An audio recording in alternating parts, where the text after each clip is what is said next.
Mesdames, Mesdemoiselles et Messieurs, bonjour. Mesdames, Mesdemoiselles et Messieurs, bonjour. Mesdames, Mesdemoiselles et Messieurs, bonjour. J'espère que vous allez bien, j'espère que vous vous portez très bien. Moi, j'ai pris un froid intense, mais la voix, ça commence à aller, c'est bon. Ce matin, nous allons nous interroger ensemble sur un fait, parce que les gens parlent, et les gens parlent beaucoup. Les gens parlent, et les gens parlent beaucoup. Nous ne pouvons pas assister impuissants aux déclarations tapageuses des uns et des autres. Nous sommes obligés de donner notre grain de sel. Je voudrais vous saluer. Je salue le président Tidiane Thiam, qui est mon président, président du PDCI-RDA. Je salue le secrétaire exécutif en chef, le ministre Yapo Kalis. Je salue les vice-présidents du PDCI-RDA. Je salue tous ceux qui aident chaque jour le président Tidiane Thiam dans l'exécution des tâches pour faire avancer le PDCI-RDA. Je salue les responsables, nos aînés, le ministre, notre papa Émile Constant Bombé et tout le reste. Je voudrais vous saluer chaleureusement et c'est là du fond du cœur. Le PDCI-RDA, c'est notre fétiche. Le PDCI-RDA, c'est l'héritage à nous légué par nos anciens qui l'ont bien protégé depuis 1946 et ils l'ont transmis à nos papas, le président Bédier et sa génération qui l'ont bien protégé. Et aujourd'hui, ceux qui viennent juste avant nous, cette génération, le président Tidiane Thiam et les autres, ils le protègent très bien. Donc je voudrais les saluer et je demande à tous ceux qui sont de ma génération d'être des gens motivés pour la cause de notre parti. Si les autres sont motivés pour la cause de leur parti, nous aussi, il faut qu'on soit motivés et qu'on ne soit pas là pour dire des arguments farfelus. Le titre de cette vidéo, le PDCI est-il en train d'aller vers une alliance avec le RHDP du président Alassane Ouattara? C'est de ça que je vais parler un peu. Vous savez que quand l'esprit accouche, on n'a pas besoin d'écrire des documents pour fatiguer les gens. Quand tu connais, tu connais. Quand tu ne connais pas, tu ne connais pas. Mesdames, Mesdemoiselles et Messieurs, nous avons tous assisté au discours de bonne année du président Tidiane Thiam. Tout a été dit. Tout a été dit. C'est un discours, si je dois le noter, je le note à 18,50 sur 20. 18,50, la note de 18,50 sur 20. Je voudrais saluer le président Thiam qui se bat chaque jour pour redonner espoir aux Ivoiriens, pour redonner espoir à la Côte d'Ivoire, espoir qu'a donné le président Faure-Boigny, son grand-père, à la Côte d'Ivoire. Nous étions fiers de cette Côte d'Ivoire-là, où des bourses étaient partout, où nos aînés, on leur donnait des bourses, ils allaient aux États-Unis, ils venaient ici au Canada. Ah, c'est joli au Canada, ici, dans les universités, comme McGill, à l'UDM ici, où je suis allé faire les cours et puis certains examens financiers là. Tu vois même l'amphi même qui est content. Et il y en a qui allaient aux États-Unis, il y en a qui allaient en France. Ces ingrats qui sont venus après quelques-uns pour insulter le président Faure-Boigny parce qu'ils sont maudits. Mesdames, Mesdemoiselles et Messieurs, le président a tout dit. J'ai fait une interprétation de ce qu'il a dit. C'est un stratège, il ne travaille pas seul, il a toute une équipe qui l'entoure. Mais ce qui me retient ce matin, c'est aussi le beau discours, parce qu'au PDCI, tout ce que nous produisons, c'est beau. Le discours du ministre secrétaire exécutif en chef, qui, quand nous allons nous réorganiser bientôt, il sera le secrétaire général, le ministre Yapo Kalis. Il sera le secrétaire général, parce qu'il travaille bien. Et nous le voyons à l'œil nu. On n'est pas obligé de porter les lunettes comme moi, qui, comment on appelle,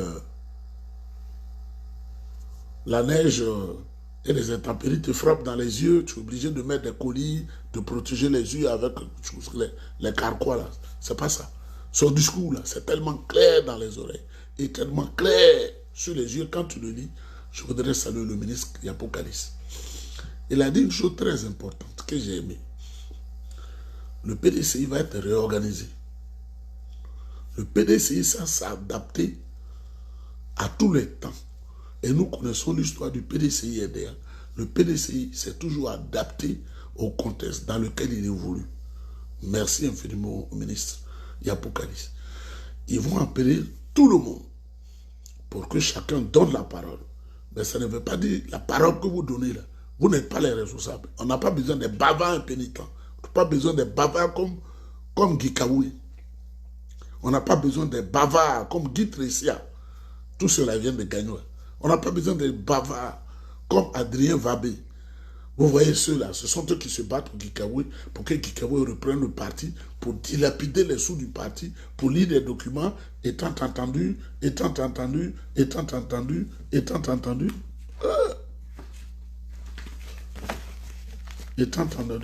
chèques là sont beaucoup de... Femme gagne l'argent comme ça, son mari n'a même pas 5 francs, même pas $1. Les femmes bablées sont intelligentes, hein?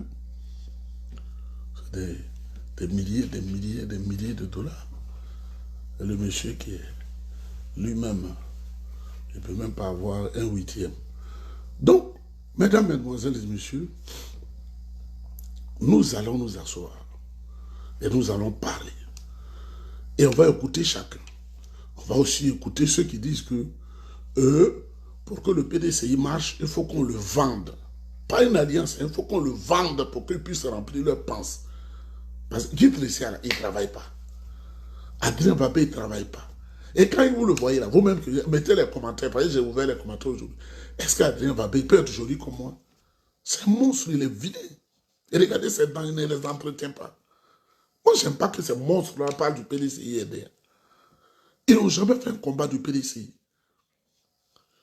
Les risques que nous on a pris pour le PDCI, où Oufou nous a reçus dans la chambre pour dire merci, là, vous ne pouvez même pas imaginer une partie. Mais celui qui est auprès de Aipo Martial, qui lui demande, tous ces Guillaume Soro là, c'est pas Babo n'avait pas de personne concrète pour ébranler Soro. Bon, on apprendra plus tard qu'il était en alliance avec lui, secrète, pour avancer et faire 10 ans sans élection. Et c'est ce qui a été fait. Demandez au Guillaume Mapo Gérard.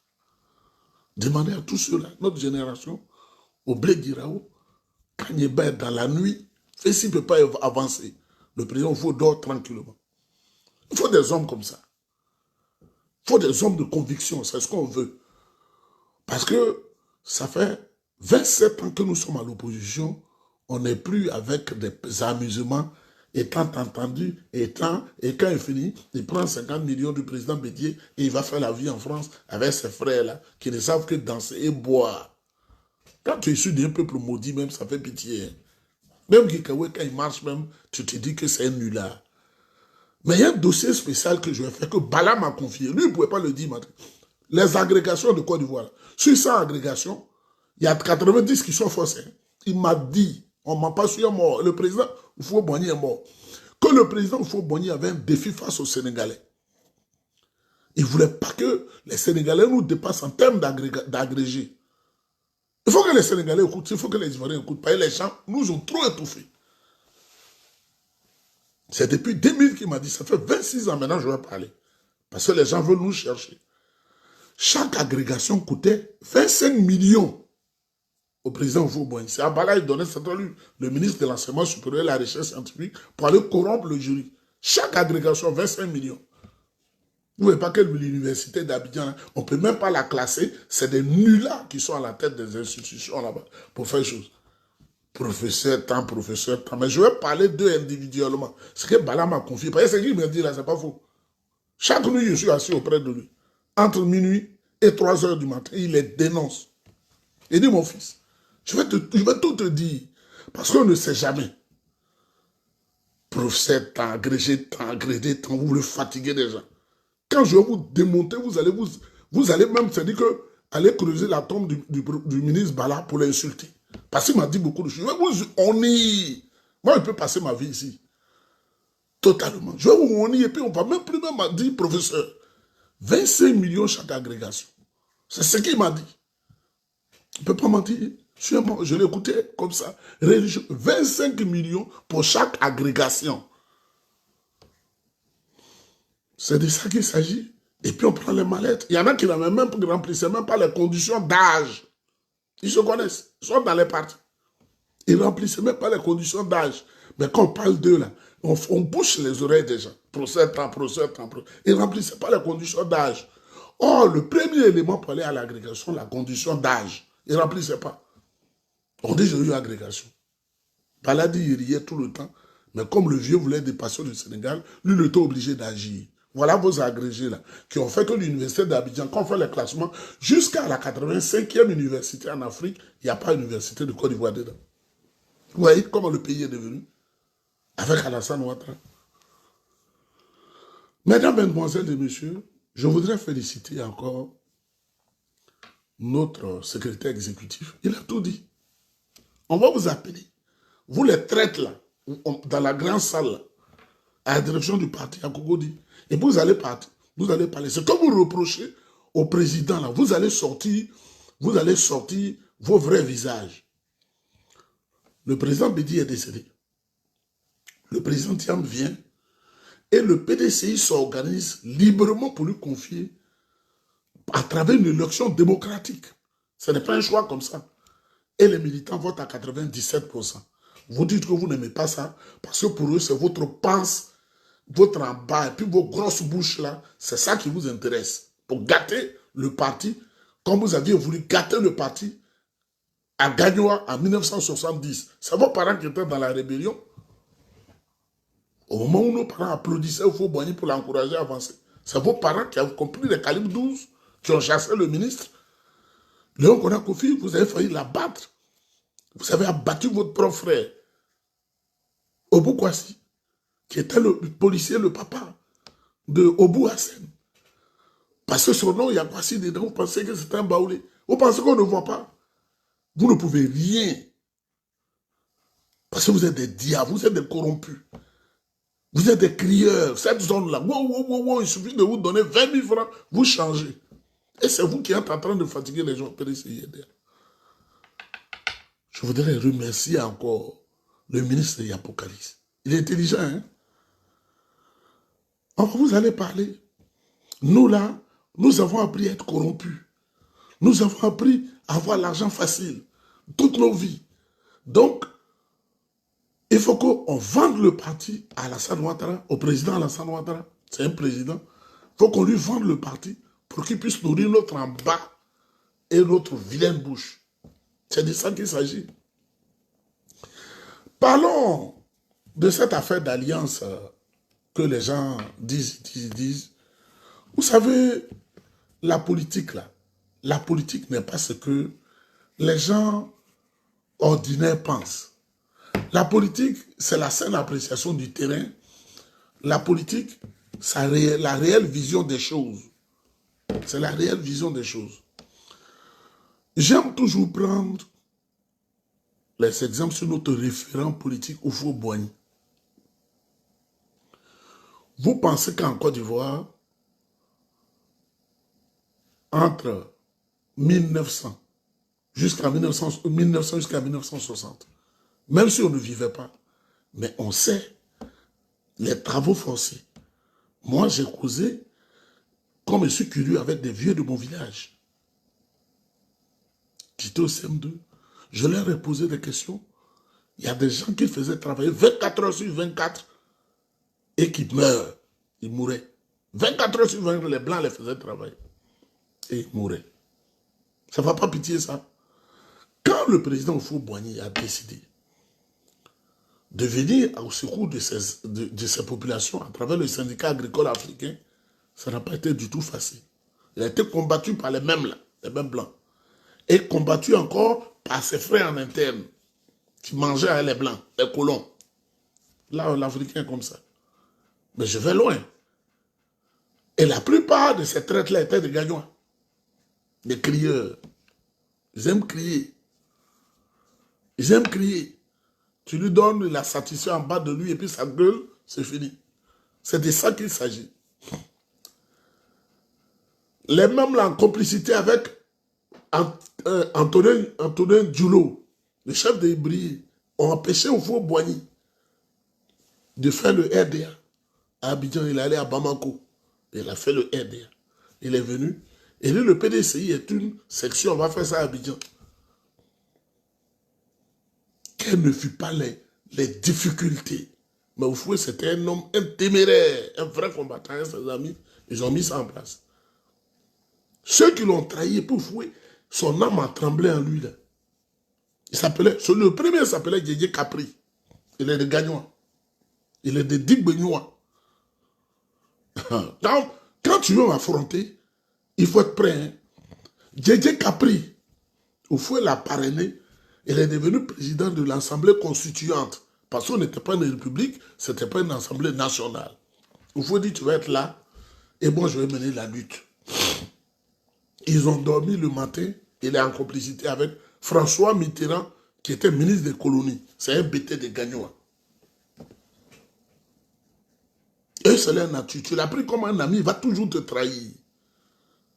Des gueulards. Quand on veut développer en silence, ce sont des gueulards. Même quand vous voyez sur les réseaux sociaux, des gueulards. C'est-à-dire lui-même, il sait que ils ont eu le pouvoir d'État, ils n'ont rien fait, ils ont financé une rébellion, et tout le monde en parle, mais c'est des gueulards. Je vois des gens à Paris qui vivent dans les HLM, comme les VDJ. Mes yeux, lui, on s'est vu comme ça. Je suis allé voir une amie à Soissy sous Montmorency, où il y a l'hippodrome d'Anguien. Moi, je suis un homme de vérité. Hein. Je sors, voilà un VDJ là qui est là, comme un crasseux. Je dis, c'est ici, là, il vit et puis il gueule là. Moi, je vis dans des conditions quand je ne vais même pas gueuler. Là, ça ne va pas m'intéresser. Parce que je vais m'intéresser à ma vie d'abord. Il faut être dans un environnement comme ça. Un environnement que j'appelle un environnement aseptisé. C'est-à-dire propre. Il n'y a pas de microbes, il n'y a pas de mouches, il n'y a rien. Et ce sont eux qui gueulent. Ils mangent à peine à Paris, ce sont eux qui gueulent. Et le président Houphouët-Boigny, il ne comprenait plus le jeu de ces gens qui viennent de ces régions-là. Il y a une complicité pour signaler les gens du PDCI-RDA qui ont été abattus en 1949. Tant comment on appelle, à Boisflé, à Dembokro, où il y a le cimetière des martyrs. Sur toi qui me regardes, tu dis, Niébama, va à Dembokro, on te dit, voilà le cimetière des martyrs. Et ils ont fait arrêter les militants du PDCI-RDA qu'ils ont enfermés à la prison de Bassam. N'eût été la vigilance de leur épouse qui ont marché d'Abidjan, les femmes en cette époque pour aller à Bassam, pour les libérer. Ça aurait été grave. Et ils sont allés signaler le président Houphouët-Boigny, ils ont dit, il est à Yamoussoukro, il faut aller l'arrêter. C'est la même scène qu'on reprend encore au PDCI-RDA. Parce que l'âme des traîtres qui sont morts, là, ces âmes-là sont incarnées dans les traîtres de leur famille. Pourtant, le PDCI leur a fait du bien. Et le président Houphouët-Boigny, qui a compris, écoutez maintenant très bien, les Blancs sont plus forts que nous. Ils sont en train de tout gâter, brûler tout le pays. Il y a la mort partout. Et pourtant, je vais faire du bien à mon peuple. On ne sait même pas fabriquer un pistolet. On ne sait pas fabriquer un couteau. Les gens sont en train de mourir.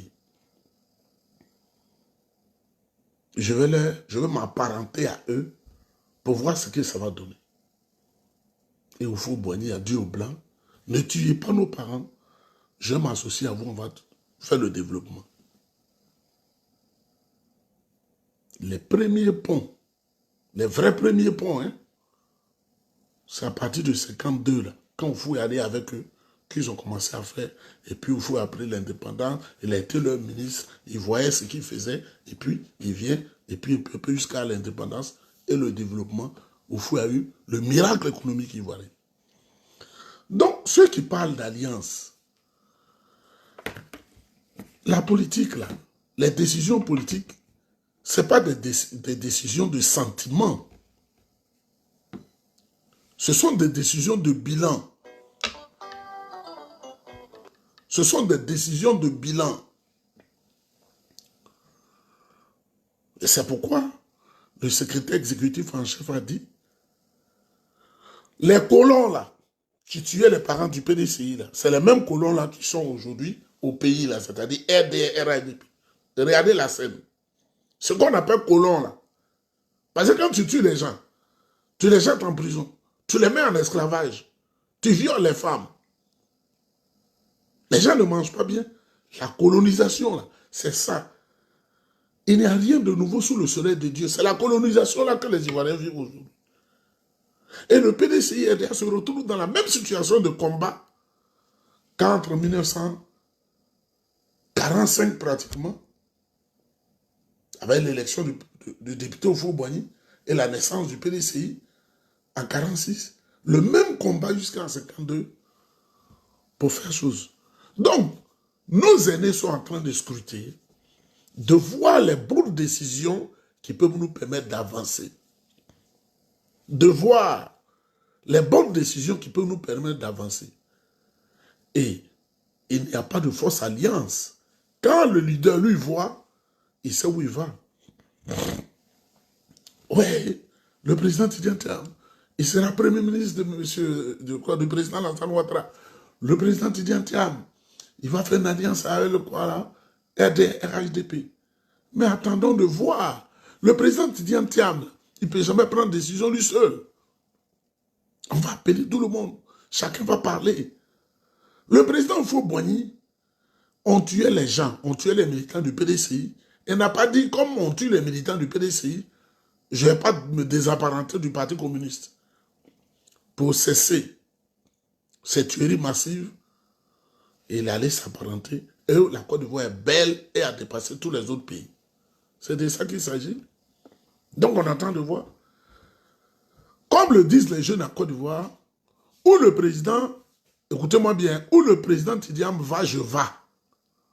Où le président Tidjane Thiam va, je vais. On ne dit pas je vais. Hein. Où le président Tidjane Thiam va, je vais. C'est-à-dire, on ne réfléchit plus, on va. Où le président Tidjane Thiam va, je vais.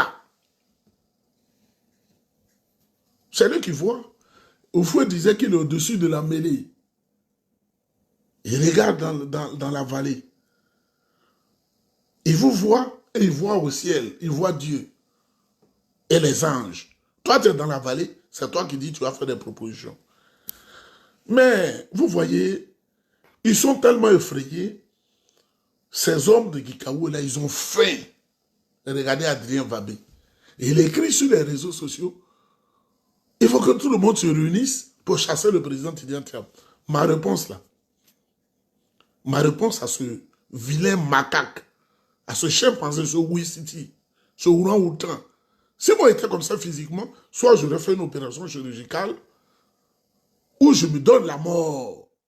Tu n'as pas un beau teint entretenu, des belles dents entretenues, les lunettes qui coûtent cher. Quand ça s'adapte aux yeux, tu achètes encore $800. Souvent $1000. C'est quoi ça change là? Anti-reflet, reflet de quoi? Tu fais tout ça. Adrien Wabé. Ce monstre physique. Ce lait. On va chasser Tidjane Thiam. Avec qui? Guikaou 3%. Jean-Louis Bion 3%. Valérie Yapo 1%. Ces misérables individus. Vous savez, quand tu es dans le vol là, même si tu voles 18 milliards de l'Union européenne, tu te rends compte que tu n'as rien fait avec. Parce que tu as l'argent, on ne t'a pas inquiété, tu donnes 100 millions aux femmes des gens, tu couches avec elles, Dieu trouble ton esprit. Dieu trouble ton esprit. Donc, concernant les alliances, taisons-nous. C'est la direction du parti qu'on regarde. Le PDCI, ce n'est pas une dictature. Nous regardons, nos aînés regardent, ils savent ce qui est bon, ils savent ce qui n'est pas bon. Ils savent ce qu'il faut faire pour réparer les torts. Alors nous continuons de pleurer nos militants qui sont morts ou ceux qui sont encore en prison. Quand tu es politique et que sur un moment, il y a un qui est plus fort que toi, il a mis tous tes militants en prison, Comment tu fais qu'ils les enlèvent en prison?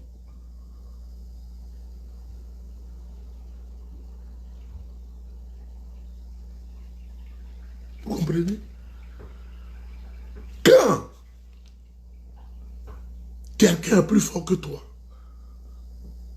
ou quelqu'un est dangereux, comment tu te comportes? Nos enfants sont en prison. Nos amis sont en prison. Nos frères sont en prison. Il y a beaucoup de choses qui se passent. Nous regardons et nous observons. Pour le moment, aucune décision n'a été prise. Je voudrais calmer vos cœurs. Aucune décision n'a été prise. Les décisions seront prises en tenant compte de tous les paliers du PDCI RDA. Tous les paliers. Même le militant simple, il aura son mot à dire. C'est ce que le secrétaire exécutif en chef vous a dit. Tous les militants auront leur mot à dire. Voilà ce qu'on veut, voilà ce qu'on veut. Qu'est-ce que, à tel sujet, qu'est-ce que réponse on apporte? Quel sujet, quelle réponse on apporte? Chacun et chacun. Et ainsi, une décision sera prise. Mais on ne se lève pas pour écrire sur les journaux, le PDCI est au RDA. Le PDCI est au RHDP. Tu as quelle réponse et puis quelle preuve? Tu n'as pas de preuve. Donc je vous dis, calmez-vous. Nous sommes des militants. Un militant, c'est un militaire. Ceux qui ont désavoué au Fou-Boigny, quand il a fait le désapparentement, leur vie, ils ne sont rien devenus. Ils ne sont rien devenus. Ils ne sont rien devenus. Mesdames, mesdemoiselles et messieurs, j'aime bien vous donner la musique d'un artiste interplanétaire que j'aime beaucoup. Youssou N'Dour, vous allez l'écouter un peu et puis on va se quitter parce qu'il faut que j'aille chercher le morceau de pain. Que Dieu vous bénisse, que Dieu bénisse le président Tidiane Thiam, que Dieu bénisse tous ses collaborateurs, que Dieu bénisse le secrétaire exécutif en chef. Aucune décision n'est prise en ce moment. Donc il ne faut pas troubler l'esprit des gens. Aucune décision n'est prise en ce moment. Donc, il ne faut pas troubler l'esprit des gens. Aucune décision n'est prise en ce moment. Il ne faut pas troubler l'esprit des gens pour redonner, pour booster la machine et rendre le PDCI plus fort. Le président et son équipe sont en réflexion. Il ne faut pas écouter ces faux types-là qui suscitent des écrits dans des journaux du 17e siècle pour troubler l'esprit des gens. Le président n'a pas encore décidé, ses collaborateurs n'ont pas encore décidé. Que Dieu vous bénisse. La chute d'Alassane Dramane Ouattara doit être un objectif géopolitique, géostratégique obligatoire pour l'Afrique en lutte. Partage la vidéo et puis abonne-toi.